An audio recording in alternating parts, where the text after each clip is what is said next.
Good day, I'm Dennis Ward. Welcome to APTN National News.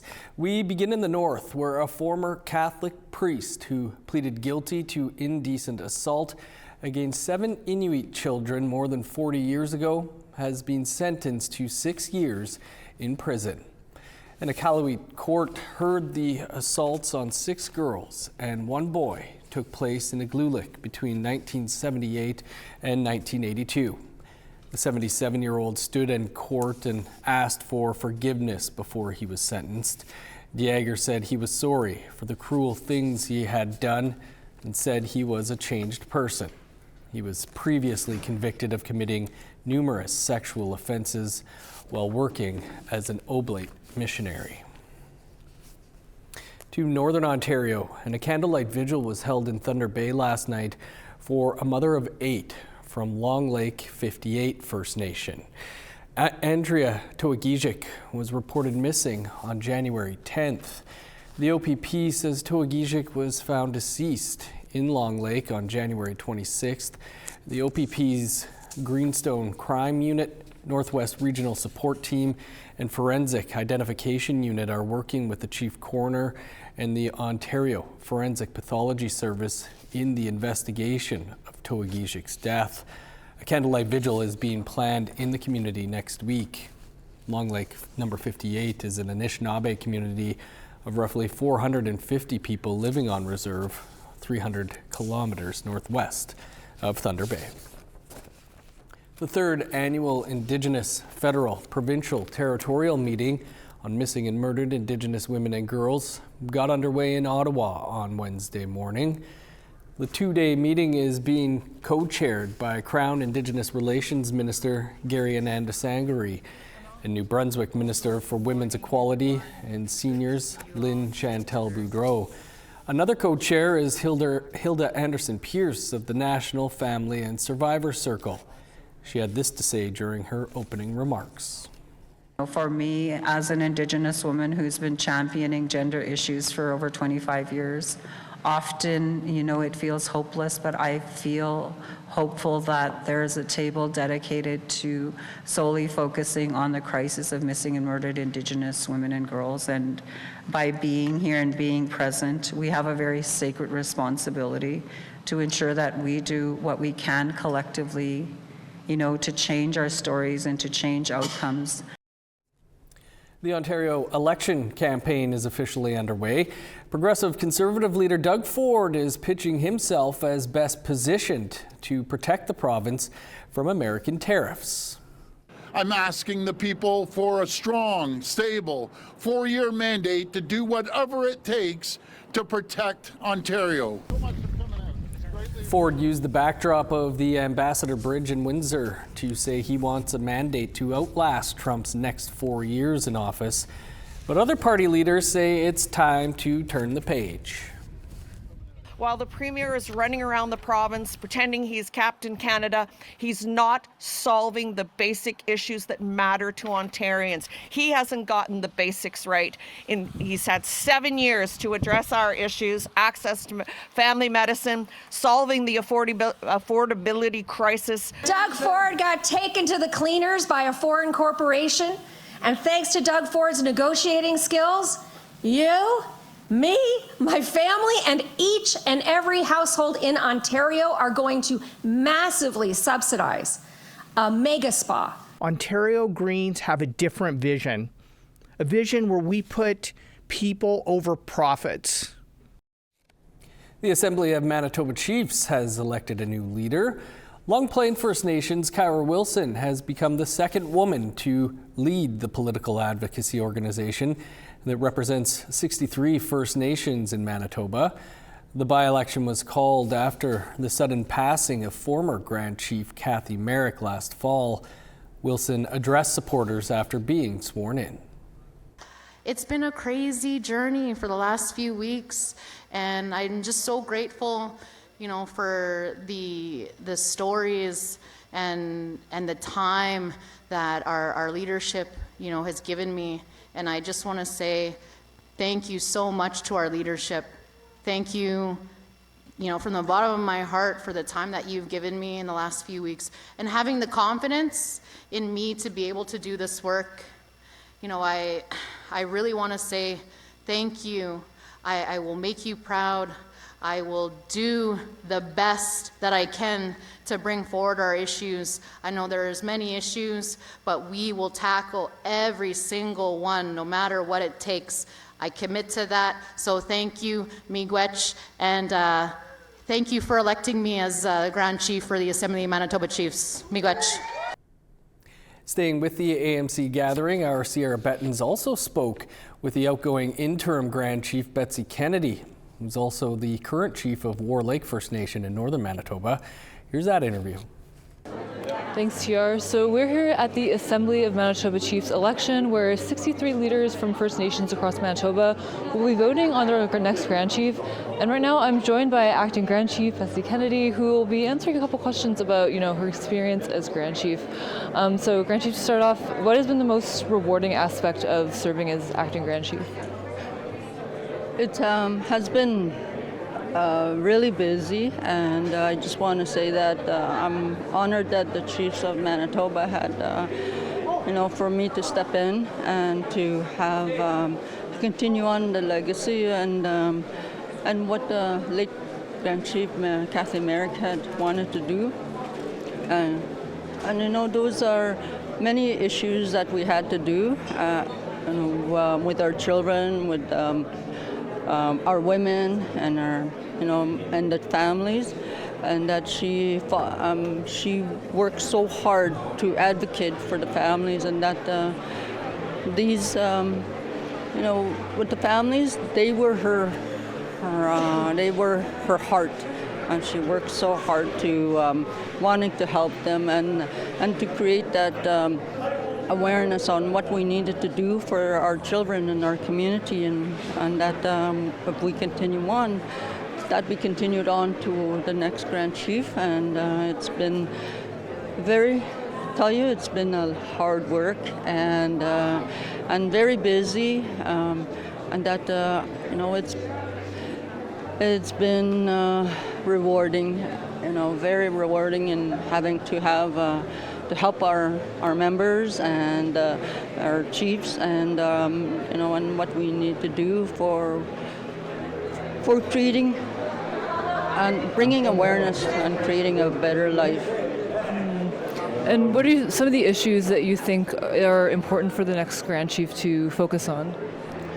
Well, especially right now, George Principle, I know that the chiefs have been very concerned with that it's not being followed, because at the creation of George Principle, it was there for our children, to making sure that they get the services that they need, and that these services are impacting in our communities, because we don't have those same privileges, and that these issues is very important, and we will continue to work on those, and I'm sure that the next Grand Chief will do what we need to do in the area of George Principle. Yeah, and to close, with the new incoming Grand Chief, do you have any advice that you'd share with them in, coming into this role and serving? I know that the role of Grand Chief has always been very busy, and that you have many issues to come forward, and that they meet. One of the things is that they have to meet with the leadership on what changes we want. And it's not just in the provincial level, but nationally, to bring on what we need to do for our communities, and that we continue on, and the next Grand Chief will work hard into doing that. Thank you. All right, well, thanks so much, Acting Grand Chief Betsy Kennedy, and congratulations on, your service in this role. Back to you in studio. To Saskatchewan now, where Megan Gallagher was reported missing from Saskatoon in 2020. 2 years later, her remains were found along the South Saskatchewan River near the town of St. Louis. In all, 9 people were charged with various offenses in connection with her death, including murder, manslaughter, forcible confinement, and doing an indignity to human remains. So far, 5 of those cases have been closed, with 2 people awaiting sentence and 2 more still awaiting trial. A publication ban was imposed on all evidence given at trial to prevent the juries involved from being prejudiced. Last week, the Saskatoon Star-Phoenix and the CBC asked the court to lift the ban.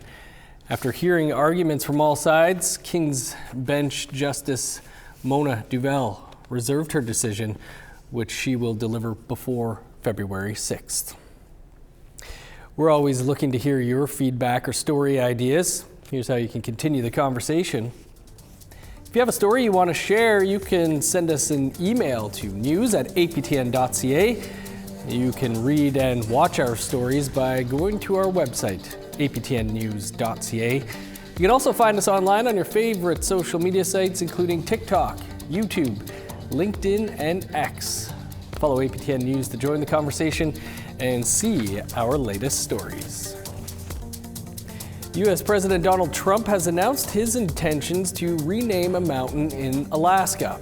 We'll tell you why that is upsetting some after the break.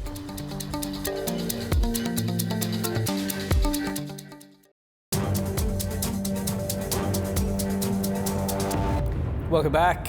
What's in a name? Well, according to Alaskans, a lot. That's because newly elected United States President Donald Trump is getting rid of a traditional name of a beloved feature on the Alaskan landscape and replacing it with that of a former U.S. president. As Sarah Connors tells us, the new name is being met with a lot of resistance from those within the state. And we will restore the name of a great president, William McKinley, to Mount McKinley, where it should be and where it belongs. President Trump made a lot of promises during his inauguration address last week, including renaming this mountain in south central Alaska. Its name is Denali, which means the high one or the great one in Athabaskan. At more than 20,000 feet, it's the highest mountain peak in North America. But Trump vowed to ditch Denali's traditional name for Mount McKinley, a name that honors William McKinley, the 25th U.S. president. McKinley, who was from Ohio, never set foot in Alaska. President McKinley made our country very rich through tariffs and through talent. He was a natural businessman. That name change is rubbing many Alaskans the wrong way. A prospector called Denali Mount McKinley in 1896. That name became official in 1915. It was changed back to its original name by President Barack Obama in 2015. I think it's just so messed up, and obviously I'm fully against it. Josephine Jones is an Alaskan tribal member and cultural advocate. She feels Trump is disregarding a name that is sacred to the Denali people. Deep down, I really think that the whole change was not done for the Denali at all. I don't even think the president even knows who we are or cares. The name change is even receiving pushback from Republican Senator Lisa Murkowski. She said in a statement, "You can't improve upon the name that Alaskans, Koyukon Athabascans bestowed on North America's tallest peak, Denali, the Great One. This is an issue that should not be relitigated." As President Trump has the authority to change federal geographical names within the U.S., legislation is currently being drafted to change Denali's name on federal maps and administrative policy. But none of that matters to Jones. She says she'll continue to call Denali by what she feels is its rightful name. You know, and again, it's just a name in the end, but it is a recognition of our people. Sarah Connors, APTN National News, Whitehorse. The Invictus Games were started by Prince Harry, the Duke of Sussex, in 2014. And this year, Vancouver and Whistler will be hosting. Wounded war veterans will be competing in various sports, and the medals were unveiled at a press conference yesterday. APTN's Tina House was there and has more. You are all Invictus. never stop fighting and do all you can to lift up everyone around you.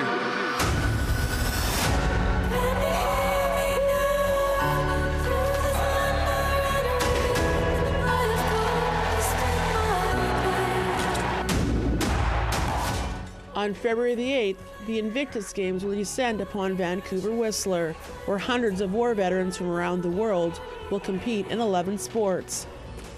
And today, they unveiled the medals that feature an Indigenous design by Levi Nelson. Yeah, so we have the ancestral eye, or the eye of the creator, here in the middle. This is the segment of a war paddle, and it has the cross hatching. The triangular design here in the wave at the bottom you'll find in our traditional wool blankets, sometimes in baskets, but rarely.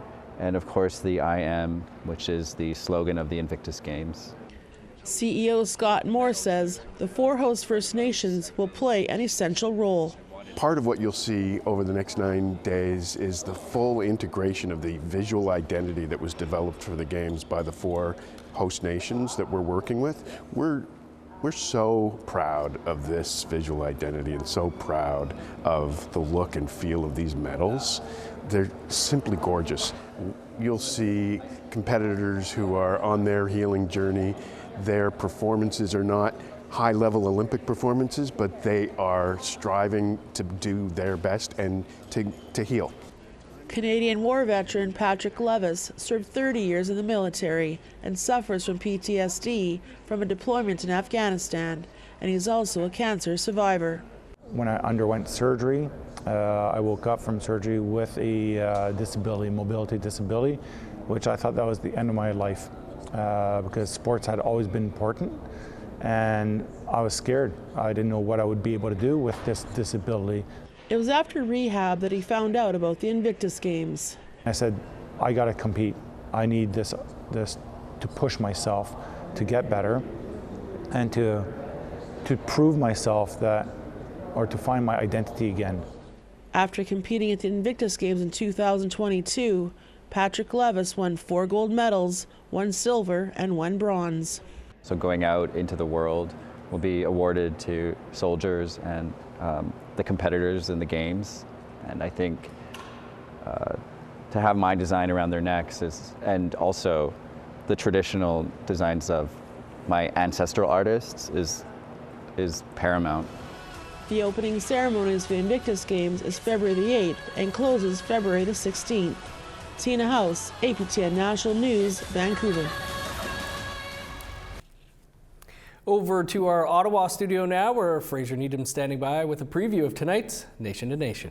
Coming up after the evening news, 12 First Nations located on the shores of Lake Superior in Northern Ontario have rejected a $3.6 billion government deal to settle long-standing treaty issues. Gull Bay First Nation Chief Wilfred King is here to tell us why. As the Trump administration moves to crack down on illegal migrants, Native Americans are getting targeted in some of the raids. We talked to Justin Ahastine of the Navajo Nation about what is going on. And APTN reporter Karen Pugliese is here to talk about the Liberal leadership race to replace Justin Trudeau. All this ahead on Nation to Nation. Time now to take a look at one of this week's web poll questions. We're asking, should there be stricter regulations on the development and use of AI in Canada? Yes, no, or current regulations are sufficient, or you're unsure. You can go to our website, aptnnews.ca, to cast your vote on this and other questions. A new series of books has been released by the survivors of St. Mary's Residential School in Northern Ontario. We'll have details on that after the break.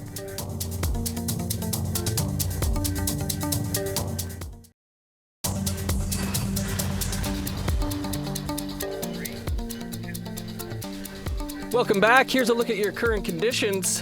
Minus 16 in Fredericton, 10 below in Halifax. Minus 18 with snow in Kuujjuaq, 17 below in Nain. 16 below in Montreal, cloudy, and minus 17 in Val-d'Or. Minus 12 in Sault Ste. Marie, snow, and 14 below in North Bay. Minus 7 with flurries in Thunder Bay, cloudy, and 7 below in Sioux Lookout. Minus 27 and sunny skies in God's Lake and Norway House. -7 in Winnipeg, 14 below in Brandon.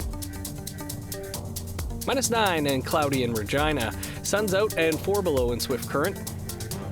-13 and cloudy in Meadow Lake, 34 below in Uranium City. In northern Alberta, snow and -15 in High Level, 25 below in Fort Chip. 0 with flurries in Edmonton, cloudy and 9 above in Lethbridge. 5 in Vancouver, +1 with snow in Kamloops. -5 and flurries in Prince George, 2 below with snow in Smithers. -34 in Old Crow, 24 below and snow in Whitehorse. -31 with snow in Yellowknife, 20 below and snow in Norman Wells. -22 in Sax Harbor and Pawlatuck. -31 in Chesterfield, 30 below in Baker Lake and Whale Cove.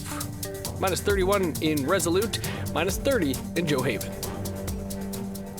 A group of residential school survivors and some of their supporters were at the Canadian Human Rights Museum in Winnipeg to launch a book series called Katagoging, meaning grave or returning to the earth in Anishinaabe. Tyler Shingoose has more on that. They gathered at the Canadian Museum of Human Rights in Winnipeg to honor the survivors of St. Mary's Indian Residential School with the launch of a book series called Katagoging.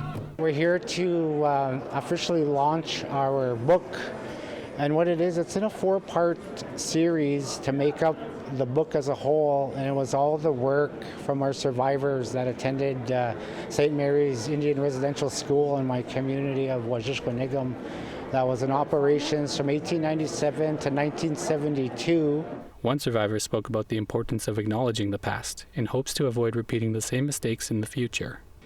We speak this truth, so history cannot be forgotten or denied, and so it will never happen again. We wrote these books as a first step towards reclaiming what was taken: our language, our culture, our health and well-being, our identity, our land, and our families.